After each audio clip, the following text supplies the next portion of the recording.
Bonjour. Il faut bien comprendre la nature humaine. Elle est très différente de la nature angélique. Les anges, quand ils sont créés, instantanément, tout ce qui leur est donné par Dieu, ils le comprennent et ils choisissent en fonction de cela. Soit ils se tournent vers Dieu, l'amour de Dieu poussé jusqu'au mépris d'eux-mêmes dans une obéissance totale, quitte à accepter des projets surprenants de Dieu que Dieu leur a révélés dès le début, comme la création de l'homme et de la femme. Soit ils se révoltent contre Dieu et ils ne changent jamais, non pas parce qu'ils ne pourraient pas, mais parce qu'ils ont tout compris. L'être humain est très différent. Nous comprenons difficilement, nous sommes lents, il nous faut du temps. Et même si la révélation a été totalement donnée dans l'Évangile, à la mort du dernier apôtre, on peut le dire, tout est écrit, mais il n'y a pas que l'écriture, il y a aussi la tradition. Il n'y a rien à faire. À partir de là, avec notre intelligence lourde, nous comprenons mal. Pourtant tout est marqué, mais nous comprenons mal. Nous mettons du temps. Et donc le Seigneur, il laisse à la fois dans cet apprentissage terrestre notre intelligence chercher la vérité et en même temps il l'éclaire peu à peu, de plus en plus profondément au cours des siècles, à travers des saints qui se succèdent pour que, au bout du compte, à la fin du monde, la totalité de la vérité que le Christ avait enseignée soit clairement définie par l'Église. Évidemment, dans l'autre monde, lorsque nous serons face au Christ, d'un coup, tout nous paraîtra dans la vérité. Mais ça, c'est une autre étape. C'est l'étape qui suivra cette vie terrestre. Je voudrais donc raconter comment, en Russie, alors que la Russie ne fut évangélisée que vers l'an 1000, comment il y eut aussi ce progrès spirituel, à travers un exemple, la vie d'un saint. Il faut savoir en effet que, au début de l'Église, lorsque les moines en Égypte inventèrent cette manière de chercher Dieu, dans l'exclusivité, ce qu'on appelle la vie monastique, alors ils se demandèrent comment réaliser de la manière la plus efficace possible l'acquisition de l'humilité. Ils avaient bien compris, tout de même, le texte de Jésus était très clair, celui qui s'abaisse sera élevé. Donc, par amour pour Dieu, ils inventèrent toutes sortes d'exploits, comme ils disaient, des exploits spirituels pour arriver à mourir avec un cœur humble et pouvoir pénétrer ainsi, tout à fait rapidement, dans la vision béatifique. Cette échelle qu'ils inventèrent, et que Dieu le laissa inventer, s'appelait l'échelle rouge. Une échelle dont les pieds sont sur la terre, dont le sommet est au ciel, dont les barreaux sont aiguisés comme des lames de rasoir. Mais les athlètes de Dieu, que sont les moines, les premiers moines, sont invités à s'en emparer avec audace. Et si leur main se met à saigner, si leur pied se met à saigner, tout de même à rester fidèles, quoi qu'il arrive. Les tentations étaient multiples. Ils parlaient de la bête à 3 têtes, à savoir le monde, leur propre pulsion et le démon qui insistait. Comment est-ce que cette échelle était efficace pour parvenir au ciel? Très simplement, par de lourdes chutes sur le sol. Ces moines se coupaient les mains et les pieds et ils tombaient. Et ils repartaient à l'assaut. Et ainsi, de chute en recommencement, ils finissaient par comprendre qu'ils étaient de pauvres hommes, qu'ils n'y arrivaient pas. Et ils arrivaient au ciel ainsi purifiés, avec l'âme profondément humble. La kénose, ils l'avaient acquise de cette façon-là, mais croyant qu'ils avaient trahi leur vocation, quand ils étaient jeunes, si vertueux. Et puis, des moines plus intelligents se dirent qu'il y avait peut-être là un exploit qui dépassait la nature humaine, que seuls quelques privilégiés pourraient atteindre. Et voici que certains inventèrent donc une échelle blanche, qu'on appelle l'échelle de la Vierge Marie. L'échelle rouge, c'est l'échelle du Christ, des athlètes de Dieu. Une échelle dont les barreaux sont bien doux, ne sont pas tranchants. On y monte et on atteint le ciel. Je voudrais donc raconter comment un moine particulier qui s'appelle Saint Arcadius de Novigorod, c'est en Russie, c'est la ville où il a fini sa vie. Comment ce conquérant, au début de sa vie, quand il était jeune, par l'exploit de l'échelle rouge, apprit par un autre saint, par saint Éphraïm de Novigorod, lui aussi, il venait de la même ville, il apprit à se servir à partir d'un certain moment de l'échelle blanche, qui est beaucoup plus efficace.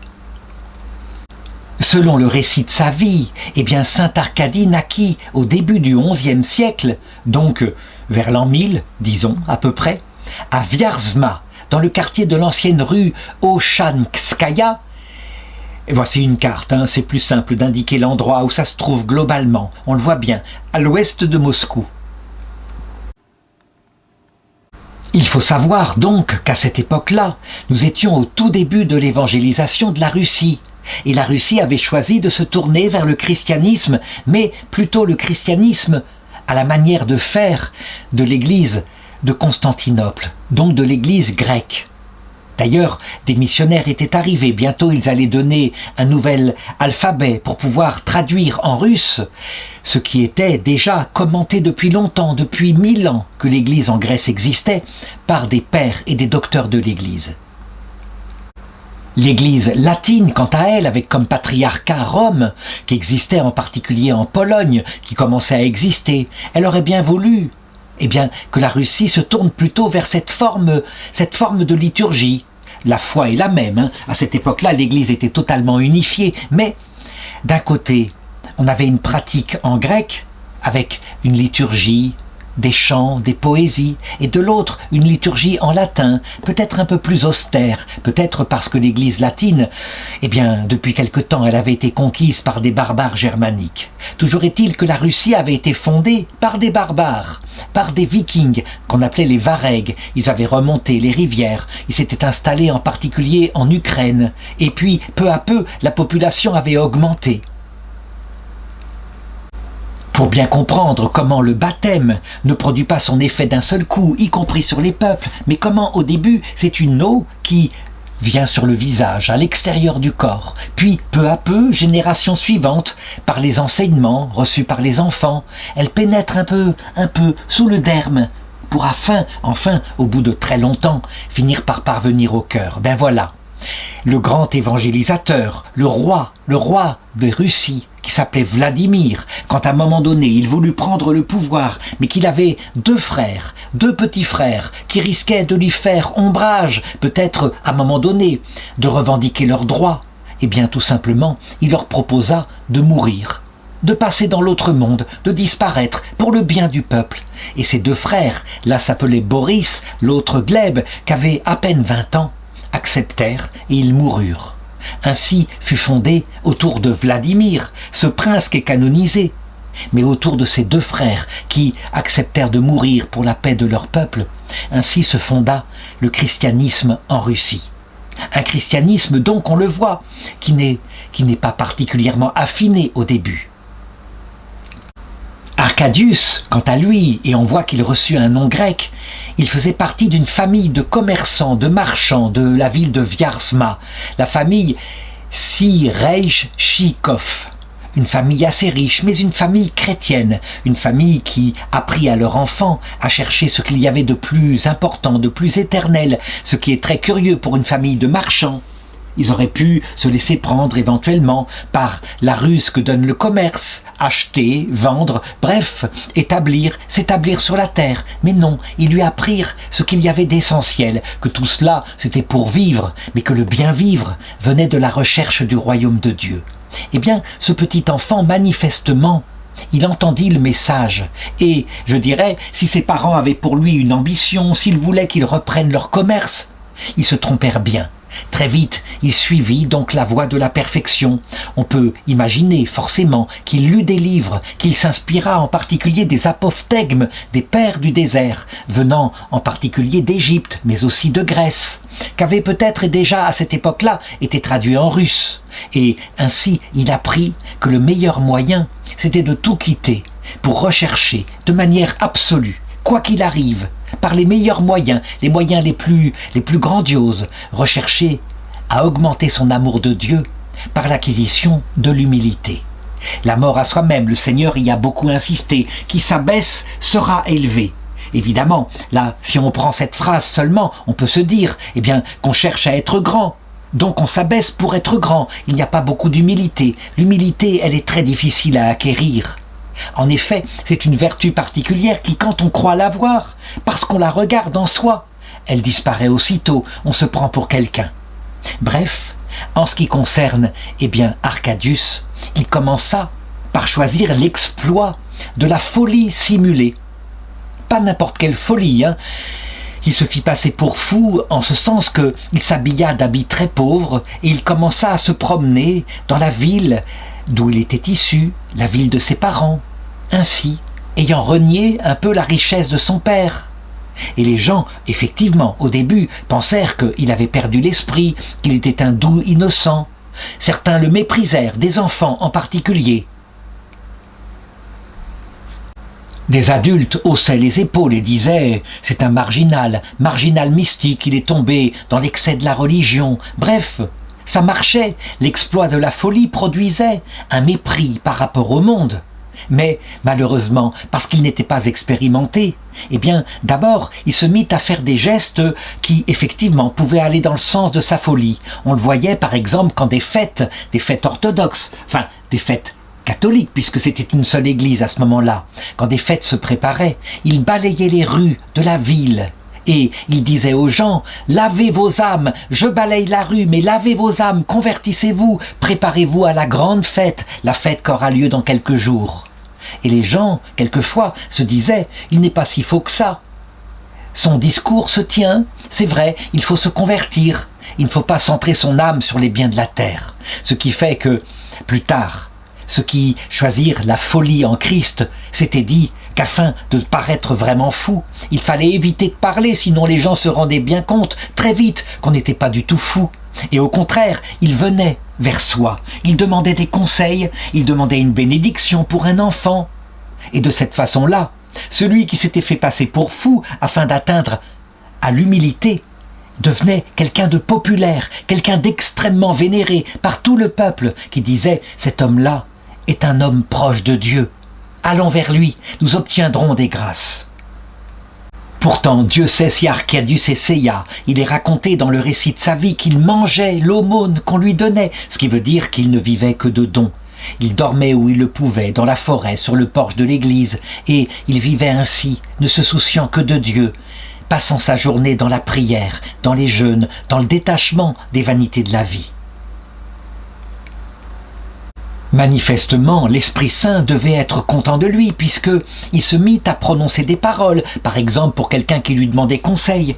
Et les paroles étaient justes, elles tombaient exactement dans l'axe, au point que ce n'était pas naturel. Manifestement, il y avait une aide de Dieu. Il obtenait ce qu'on appelle le don du discernement des esprits, ce qui le rendait encore plus célèbre. Ses prédictions se réalisaient, des prédictions qu'il n'aurait pas pu inventer lui-même sur des événements tout à fait aléatoires.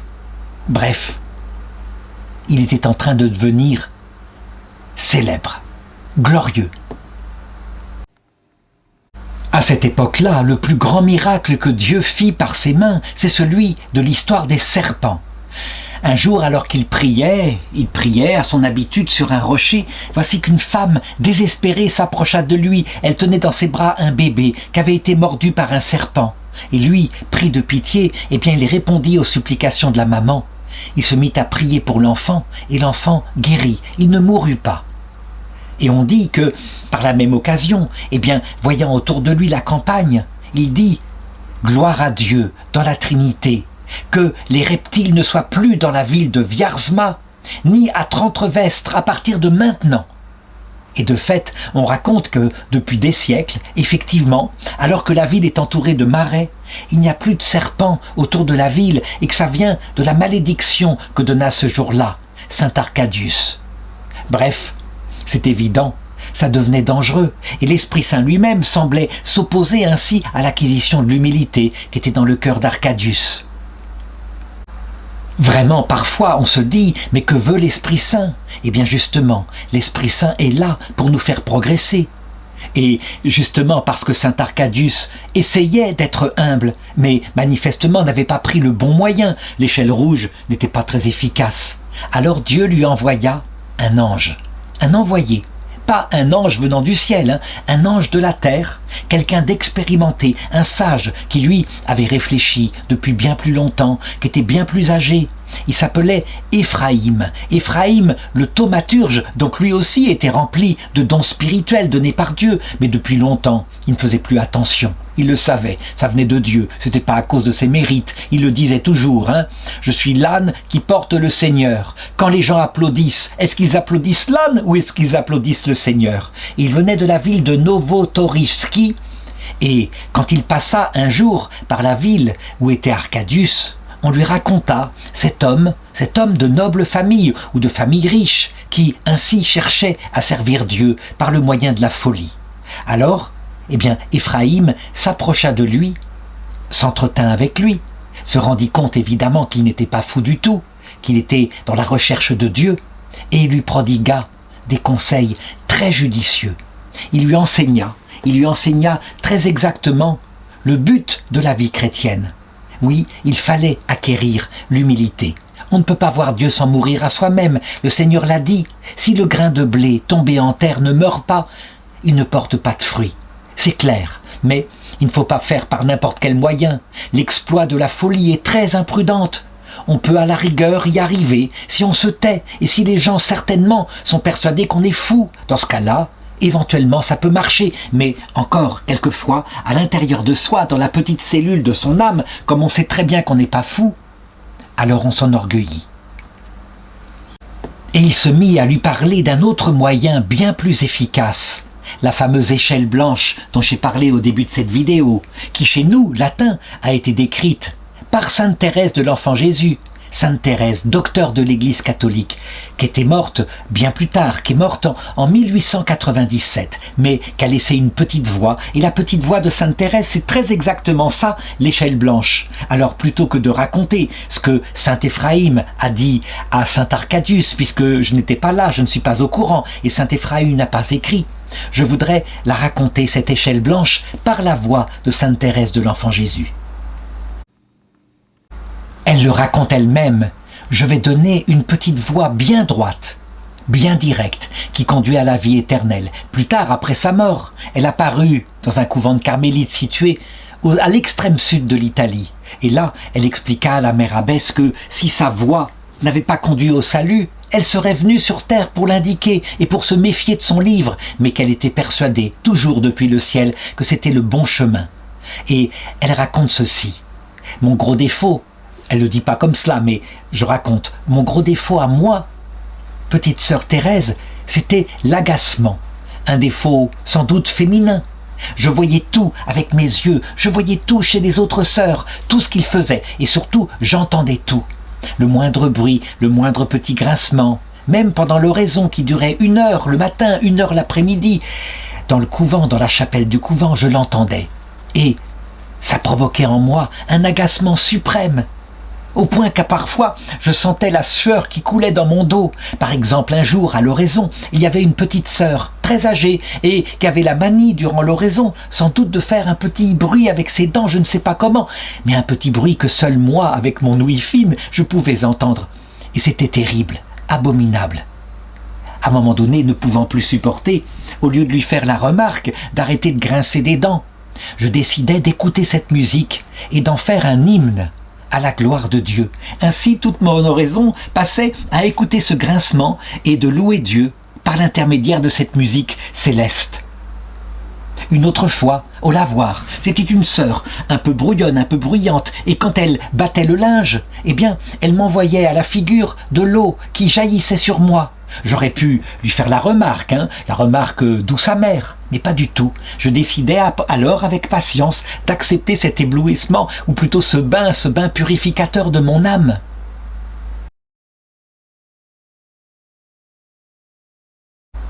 Ces petits exemples montrent comment acquérir l'humilité.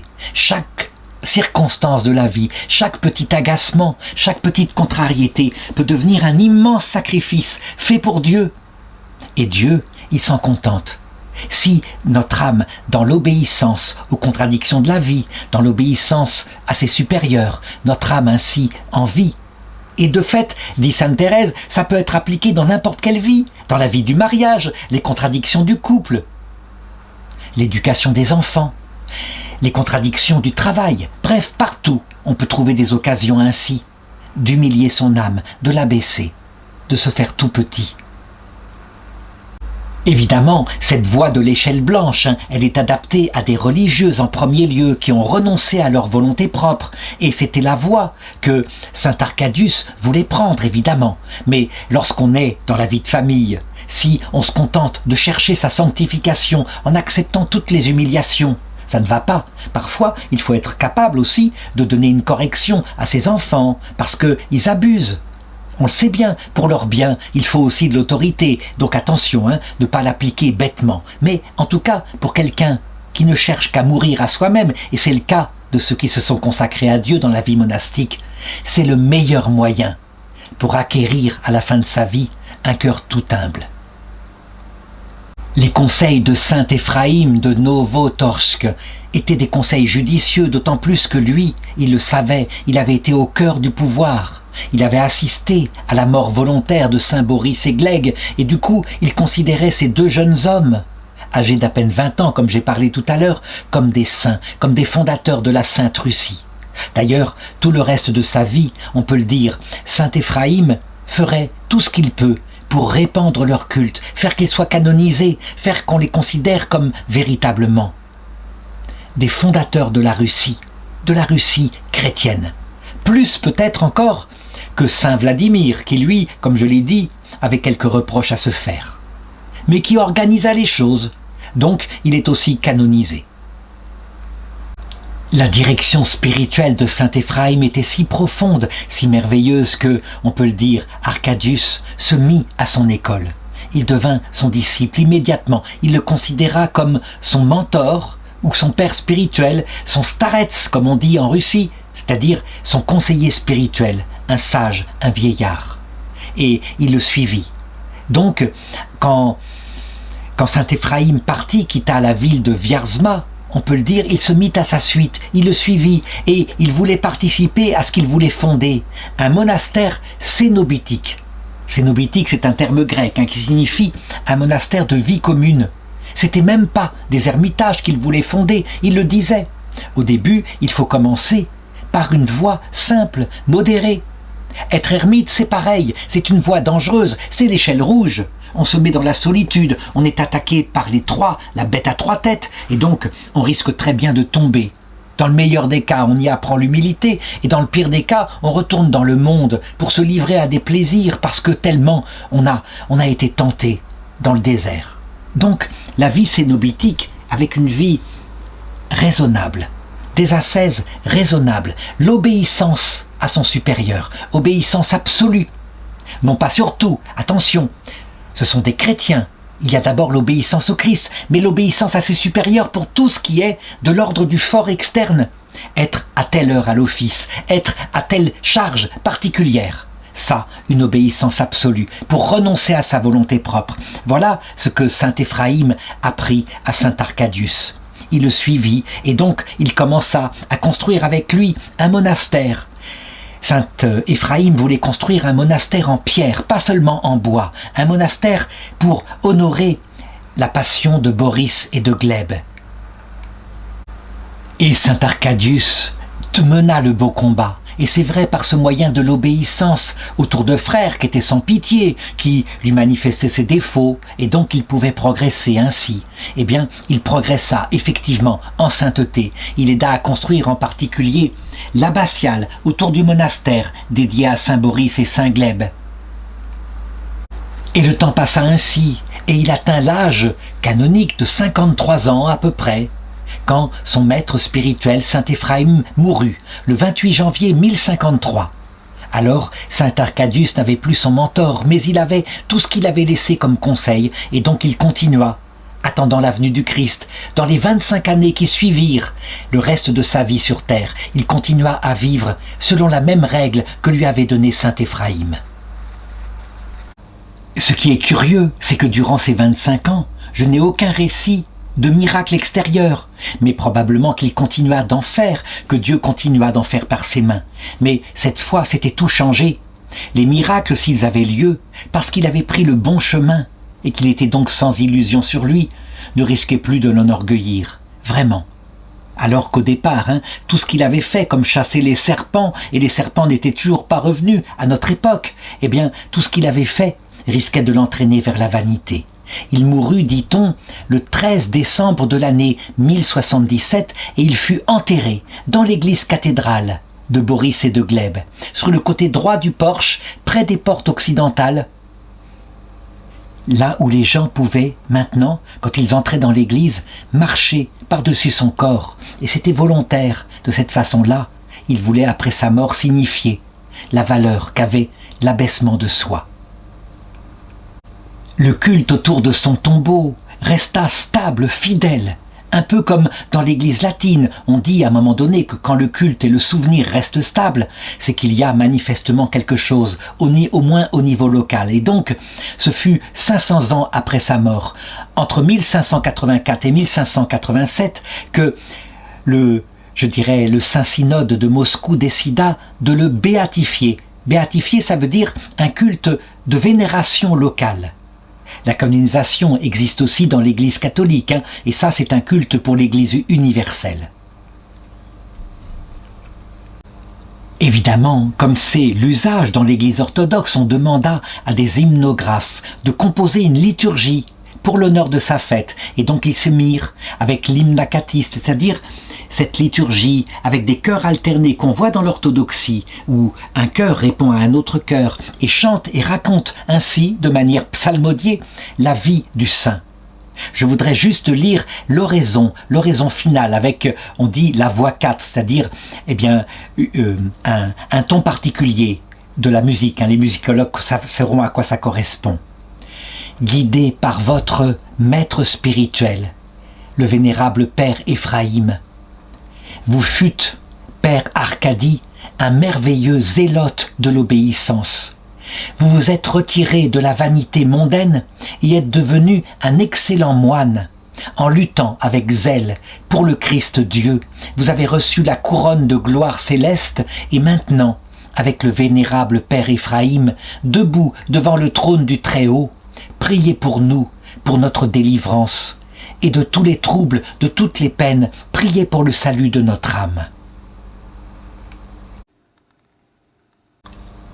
Pourquoi parle-t-on dans cette prière des troubles d'ici-bas, mais aussi du salut de notre âme? C'est qu'en fait, là aussi, la spiritualité en Russie l'a comprise. C'est vrai, il peut intervenir dans nos malheurs terrestres. Et d'ailleurs, Saint Arcadius le fera sans arrêt. Je vais raconter quelques-uns des exploits, quelques-uns des miracles qu'il fit après sa mort, tout au long de l'histoire russe. Mais nous le savons, le but de cela n'est pas de nous donner une gloire terrestre permanente. Le but est la vie éternelle, c'est évident. Tout cela est passager. Il n'empêche, les gens du ciel, afin de nous conduire à la vie éternelle, peuvent très bien nous envoyer et des épreuves, et des réussites, et des protections, toutes sortes de choses pour façonner notre âme. Voici donc un premier récit des apparitions de saint Arcadius, le 17 avril 1524, 500 ans après sa mort, quelques dizaines d'années avant la redécouverte de ses reliques. Il apparut en rêve au pieux et dévot Avdii, un cuisinier du gouverneur de la ville où il avait vécu, la ville de Vyazma. Ce cuisinier s'appelait Grigory Bobritchev Pouchkine, de la famille de l'écrivain probablement. En tout cas, il apparut manifestement dans son rêve et il avait à côté de lui un arbre vert qu'il tenait en main. Et il expliqua à Avdi, que cet arbre vert signifiait que si on le priait, il pourrait protéger de toutes les attaques négatives, les attaques du désert, les attaques des serpents. L'arbre vert signifie la vie. On reconnaît ici des symboles qu'on trouve par exemple dans l'Égypte antique, avec le dieu Osiris, pareil, qui fait fleurir l'herbe partout dans le désert, tandis que le démon est représenté comme un dieu rouge, un dieu de la sécheresse. Et Arcadius ordonnait à Avdi de protéger la pierre sur laquelle le peuple venait prier de tout ce qui était vil et impur, parce que probablement il y avait un endroit, une sorte de sanctuaire, et les jeunes du village venaient s'y vautrer, venaient peut-être quelquefois pratiquer la luxure. Bref, il fallait construire une église au-dessus de cette pierre. Et c'est ce que firent les habitants du village quand ils entendirent parler de ce rêve qu'avait fait Avdi. Ils construisirent une chapelle en bois, ils mirent une croix au-dessus, et la pierre, à partir de maintenant, fut protégée. Certains diront, mais on dirait qu'Arcadius cherche sa propre gloire. En réalité, c'est toujours pareil. Les saints du ciel ne cherchent pas directement leur gloire, mais ils savent que dans telle région, ou peut-être pour l'Église universelle, la dévotion envers un saint permet de marcher vers Dieu, parce que les saints de Dieu emmènent vers Jésus-Christ. C'est évident. Donc, ils deviennent des prêtres, serviteurs et médiateurs au service du vrai Dieu. C'est ainsi. Ce n'est rien d'autre que cela, ce qu'on appelle la communion des saints. Les habitants de Viarza, évidemment, considéraient leur saint Arcadius comme le protecteur de la ville. D'ailleurs, au cours des événements qui suivirent, lorsque la ville fut sauvée de la destruction, alors que les armées polonaises menaçaient de s'en emparer, ils l'attribuèrent à la protection de saint Arcadius. Ils disaient d'ailleurs, les Polonais racontaient qu'un jeune homme monté sur un cheval gris était apparu parmi les régiments lituaniens de Pan Pak, c'était le chef de l'armée. Et il frappa de nombreux soldats avec une épée qui ne les tua pas, mais une épée spirituelle. Et il leur interdisait de se rendre à Vyarzma, menaçant chacun d'une mort imminente si jamais il s'y rendait. Et les gens disaient « Mais qui es-tu, qui es-tu » Et le jeune homme répondait « Je suis Arcadius, cette ville est ma patrie. » Évidemment, après cet exploit que se racontaient les gens, et qui est tout à fait possible. On a eu ce genre de récit, par exemple nous, Français. Après la bataille de la Marne, ou plutôt avant la bataille de la Marne, les Allemands témoignaient en 1914 qu'alors qu'ils allaient prendre Paris, une femme avait empêché qu'ils s'approchent plus loin. Et cette femme, ils considéraient que c'était probablement la reine de France, la Vierge Marie. En tout cas, après cet exploit qui sauva la ville de sa patrie, eh bien en 1661, il apparut un pieux habitant de la ville de Vyarzma, le berger Serge, et il lui ordonna d'informer les habitants que maintenant, l'église en bois qu'ils avaient construite au-dessus de la pierre, il fallait maintenant la remplacer par une église en pierre qui durerait beaucoup plus longtemps. Voilà ce que disait construire l'église du très miséricordieux Sauveur sur l'ancien site, dans la grande prison, dans la forteresse principale, à la cour du gouverneur. Quand le berger Serge leur annonça la chose, les habitants de Vyarzma trouvèrent que la chose était excellente et non seulement ils le firent, mais ils organisèrent autour de cette église qu'ils avaient construite un monastère. Des moines pouvaient venir, ils allaient les aider. Et le premier à devenir moine dans ce monastère fut le berger Serge, qui devint un célèbre starets, un célèbre maître spirituel dans ce monastère. Ce monastère allait durer jusqu'à la Révolution de 1917, par exemple, lorsque le couvent de Ilinski de Vyarzna, où il y avait des religieuses, ferma en 1779. 19 religieuses demandèrent l'autorisation de s'installer dans l'église du très miséricordieux Sauveur, là où était, évidemment, là où le rêve de saint Arcadius avait demandé de bâtir cette église, et ce fut accepté. Et c'est ainsi qu'il y eut maintenant, à côté du couvent des moines, un couvent de religieuses. C'est donc très étonnant, alors que saint Arcadius est probablement mort vers 77 ans. Dans l'iconographie, il est toujours représenté comme un jeune homme qui tient souvent à la main un arbre vert pour symboliser ce que j'ai dit tout à l'heure, à savoir que si on écoute ce qu'il a enseigné, ce que grâce à son père Éphraïm, il a pu comprendre, oui, on obtiendra la vie éternelle. La meilleure façon d'obtenir ce cœur modeste qui permet de produire beaucoup de fruits dans l'autre monde, c'est l'échelle blanche. C'est bien plus efficace que l'échelle rouge qu'il avait tenté dans sa jeunesse.